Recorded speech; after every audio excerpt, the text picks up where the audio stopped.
छत्रपती शिवाजी महाराजांच्या आयुष्यातली सर्वात महत्त्वाची वणी दिंडोरीची लढाई जी आज कांचनबारीची लढाई म्हणून प्रसिद्ध आहे. ही लढाई शिवाजी महाराजांनी मैदानात उतरून लढली होती. या लढाईमुळे मुघल सत्तेला इशारा मिळाला की दख्खनमध्ये शिवाजी नावाचं एक वादळ उभं राहिलंय. त्याच लढाईची आज गोष्ट सांगतो. 2 ऑक्टोबर 1670ची तारीख. 15,000चं सैन्य घेऊन शिवाजी महाराजांनी दुसऱ्यांदा सुरतेवर हल्ला केला. त्याचं कारण म्हणजे तो काळ खूप अवघड होता. तहानंतर स्वराज्याची विस्कटलेली घडी पुन्हा बसवण्याचं महाराजांनी ठरवलं आणि त्यासाठी लागणार होता पैसा.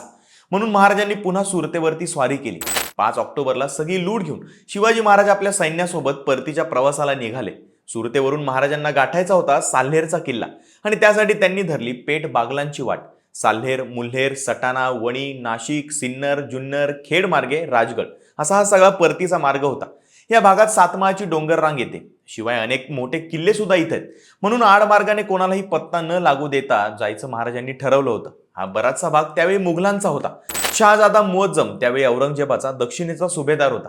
त्याला जेव्हा कळलं की शिवाजी महाराज मुल्हेर इथे आलेत, त्याने लगेच त्याचा सरदार दाऊद खानला महाराजांवरती पाठवलं.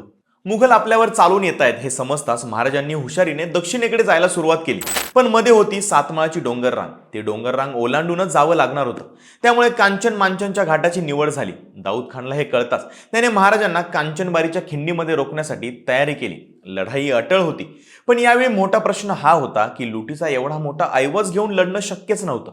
शिवाय जर घोडदळ पुढे पाठवलं तर फक्त पायदळाच्या जोरावर शत्रूला सामोरे जाणं सुद्धा शक्य नव्हतं. अशा वेळी काय करावं हा एक मोठा प्रश्न होता. सामान्य व्यक्ती या परिस्थितीमध्ये गोंधळून गेला असता. पण अर्थात ते शिवाजी महाराज होते. त्यांनी एक युक्ती केली आणि सगळा ऐवज वणीच्या मार्गे एका रात्रीमध्ये त्यांनी मुबलक सैन्याबरोबर माल वाहणारी बैल आणि घोडे यांच्यासोबत पुढे पाठवला. आता महाराजांकडे उरलं 10,000चं घोडदळ. घोडदळाचे प्रमुख प्रतापराव गुजर त्यावेळी सोबत होते. महाराजांनी योजना आखली. दिवसभरात दाऊदला फाडायचा आणि मावळतीच्या वेळी खजिन्याकडे जायचं. लढाई सुरू झाली. मुघलांनी दूरवर नजर फिरवली आणि त्यांना उंचवट्यावर मराठे दिसले. एका पॉइंटला मुघलांचा थर कापून आला, कारण दुर्बिणीतून त्यांना एक भयानक दृश्य दिसलं. स्वतः छत्रपती शिवाजी महाराज अंगात चिलखत आणि हातपट्टे चढवून सैन्याचं नेतृत्व करत होते. मग दाऊद खानाने सैन्याचे 2 भाग केले. मराठ्यांना धोका होता तो मुघलांच्या तोफखान्याचा. महाराजांनी सैन्याची एक तुकडी पुढे पाठवली आणि सगळा तोफखानाच फोडला. अर्धी लढाई तिथंच संपली होती. दाऊद खान आणि त्याचे सैनिक पुढे गेले आणि खऱ्या लढाईला सुरुवात झाली. शिवाजी महाराज विजेच्या चपळाईने मुघलांना कापत होते. मराठ्यांनी पुढच्या प्रहरापर्यंत दाऊद खान आणि त्याची सेना गार करून टाकली. इतकी जास्त गार केली की शेवटी दाऊद खान युद्धभूमी सोडून पळून गेला. जेमतेम सैन्य घेऊन तो काही अंतरावरच्या भाऊडबारीच्या तळापर्यंत गेला आणि तो तिथं लपून बसला. दरम्यान मराठ्यांनी त्याचा शोध घेतला आणि तिसऱ्या प्रहरी तिथेही हल्ला करून तो तळ सुद्धा उद्ध्वस्त केला आणि लुटला. ही लढाई जिंकून शिवाजी महाराज लगेच वणीच्या दिशेने चाललेल्या खजिन्यापाशी पोहोचले आणि सुरक्षा बाळगत दुसऱ्याच दिवशी ते राजगडाकडे निघाले. मुघलांचा त्यावेळेचा दरबारी लेखक भीमसेन सक्सेना याने त्यांच्या तारिक-ए-दिलकुशा या ग्रंथामध्ये या लढाईची माहिती दिली. त्याचप्रमाणे कृष्णाजी अनंत सभासद यांनी त्यांच्या बखरीत सुद्धा या युद्धाचं संक्षिप्त वर्णन केलंय. राजांच्या आवेशाबद्दल त्यांनी लिहिलंय की राजा खासा घोड्यावर बसून, बख्तर घुगी चालून, हाती पट्टे चढवून, मालमत्ता, घोडी, पायीचे लोक पुढे रवाना करून आपण 10,000 स्वारीनिशी सडेसडे राऊत उभे राहिले. कल्पना करा की त्यावेळेचा माहोल कसा राहिला असेल जेव्हा शिवाजी महाराज स्वतः रणांगणात उतरून शत्रूला नमवत असते. आपण फक्त कल्पनाच करू शकतो. एक महत्त्वाचं युद्ध जिंकलं होतं, पण विजयश्री साजरी करत बसणं हे शिवाजी महाराजांच्या स्वभावात बसत नव्हतं.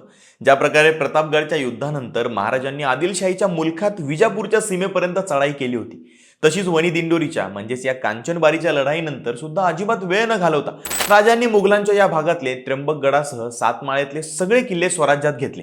थेट बुऱ्हाणपूरपर्यंत महाराजांनी हल्ला चढवला. करंजाची पेठ लुटली.